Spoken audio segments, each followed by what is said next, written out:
Health officials in Virginia are warning travelers at Dulles and Reagan airports that they may have been exposed to highly contagious measles. The Virginia Department of Health says the warning is linked to an international traveler who was at the international arrivals at Dulles Airport between 4 and 8 o'clock on Wednesday, January the 3rd, then at Terminal A at Reagan Airport the following day between 2:30 and 6:30 in the afternoon.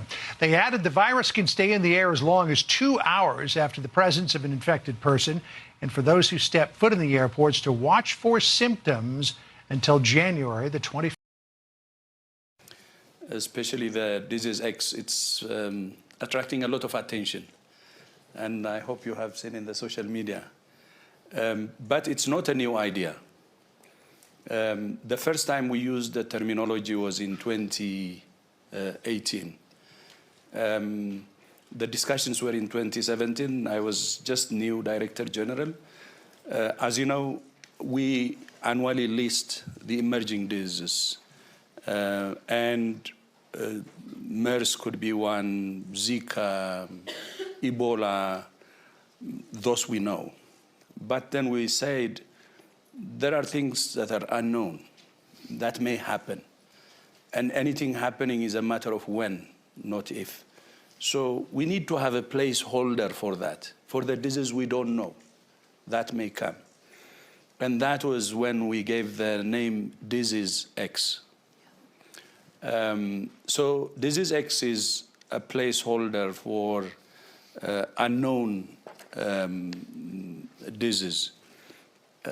I just wanted to start by clarifying that because there is already a lot of attention.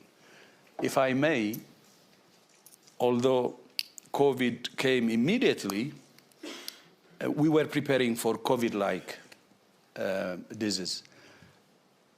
You may even call COVID as the first disease X. So whether it's in health systems or even the private sector, by the way, in research and development, for instance, you can prepare for it. Actually, it started with this disease X issue with a research and development blueprint. It's a blueprint. And research and development should be at the center also to test drugs, to test other tools. Sorry.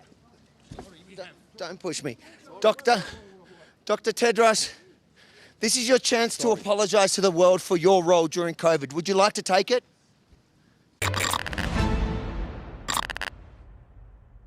Hi, Dr. Tedros.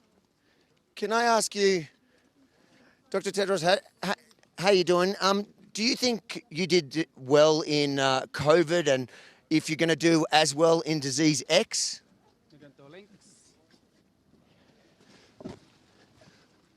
Mr. Tedros, how you doing? How do you feel you went in COVID? We're rushing to a meeting. Oh, we can maybe walk later on. We'd love to walk with you to the meeting. What's the meeting about? Is it about Disease X? It's a meeting with UAE. With the UAE? Okay. Dr. Adnan, do you believe that lockdown should always be rejected as a public health measure? Can we talk later? What time? I'm happy to arrange a meeting with you, sir. Do you believe lockdown should be rejected as a public health measure? What is Disease X? Mr. Tedros, what is Disease X? And when is China going to release it? Mandates and lockdowns as a public health intervention. Do you think The World Health Organization wants actually, during the coronavirus pandemic, How you doing? I would love to talk to you, Doctor. Do you apologise for what you did during COVID? And should people have to go through Disease X with you now that you say it's 10 times worse? Sir, it's a simple question. Do you condemn public health interventions like lockdowns and vaccine mandates? the slogan for the WEF agenda. Are you going to apologise for getting everything wrong from mask mandates to vaccine mandates? Okay, sorry. Don't push me. Dr. Tedros, this is your chance to apologise to the world for your role during COVID. Would you like to take it? It's okay to get... Do we have to wait for you to get everything wrong in Disease X? Do you think the vaccine mandates are wrong? You got everything from mask mandates to vaccines wrong. Do you want to apologise? Are lockdowns a Or do we have to suffer? In Australia, we had the longest lockdowns in our city, and that was based on your advice. You don't want to apologise to Australians or anyone? What about the current excess deaths? Do you want to talk about those? Do you take any responsibility for people who died because of the policies you pushed? It's regaining. They say regaining trust is the theme this year. Are you part of the reason why they've lost trust in the WEF and everybody finally knows who you are and what you stand for? Thank you, Dr. Tedros, for showing us how transparent you and the World Economic Forum really is. WEFreports.com.